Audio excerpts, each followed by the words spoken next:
Saray nasıl? Sağ ol hocam. Yok İsmail abi. Evet. Hocam şimdi bak Berkay'a onu anlatıyordum. Ayağımda varisler oluştu. Ne oldu? Bizim bağırsaklarımız iflas etti. Hemoroid ve basur başladı. Mide kanamaları geçirdim. Amasya Devlet Hastanesi, sigorta hastanesinde, o zaman sigorta hastanesinde 3 gün komada kaldım. Saat 3'e 5 var o civarda hanımın dediği.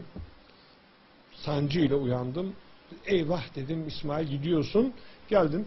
Şurada bu üçlü koltuk, o zaman başka koltuklar var. Bunları aldık herhalde bir senelik. Burada yattım. Hanım dedim, o da deyince geldi. Bana geldi. Ne oldu? Çabuk ambulans, kalp krizi geçiyorum dedim. Göztepe'ye kadar ambulansta kendimdeyim. Ondan sonrasını hatırlamıyorum. Sonra geldiler. Sen takacağız dediler. Takın hoca dedim. En iyisi olsun. Yüzde kaç darlık var dediler abi? Bitmiş. Damar tıkalı tamamen. Tamamen tıkalı. Balon açmadı. İsmail abi bu nefes darlığınız, koahınız da vardı. Onu bir anlatır mısın? Nasıldı koah? Hocam şimdi şu raporları görünce benim koayı anlayacaksın. Siyah Ersen hastasıyım. Kalpte iki tane stent var. Bir gün ben terliyorum. Olmuyor. Şunu bunu yapıyorum. Yatağın kenarına oturuyorum.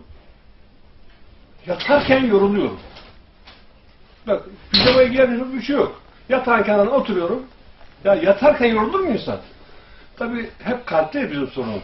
Gittim kardiyola, yani beni ilk tedavi eden o sistemleri takan hocalara, işte 4. kardiyoloji, Siyah Ersek'te. Onlardan da Allah razı olsun yani şeydi. Dedim ki hocam bende böyle bir sorun var. Baktım muayene etti falan. Dedi ki amca bu ondan değil. Neden hocam? Ben işte yürümem de aksadı. 1 derecelik rampayı 10 metre yürüyemiyorum. 1 derecelik rampada yürüyemiyorum. Duruyorum, kalıyorum yani. 1 derecelik şöyle çok hafif bir rampada yürüyemiyorum, kalıyorum.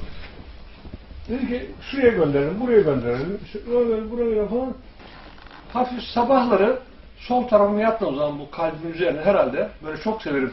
Sol tarafı böyle yayılmayı için terliyorum, bir ter basıyor. O oluyor, bu oluyor.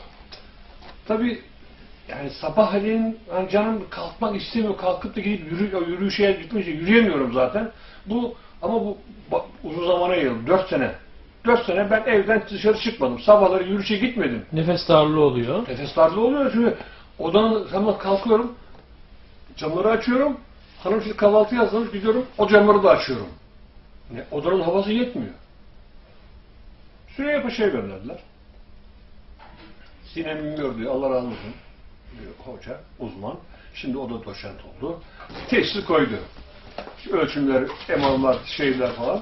Kronik bronşit koa. Hocaya bunu anlattım.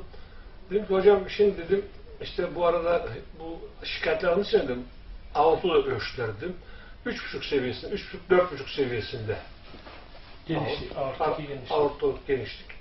Ne diyorsun dedi bu. Yo bırak o işleri bırakacağız artık. Hangi işler bırakacağız? Bu olmaz. Niye? Çünkü önce aorta halledeceğiz. Bundan tam 6 ay önce. Tam 6 ay önce. Hadi eve git dedi. Hocam ne oldu dedim yani, hani ameliyat dedin. Rapor okumadın mı? Okudum.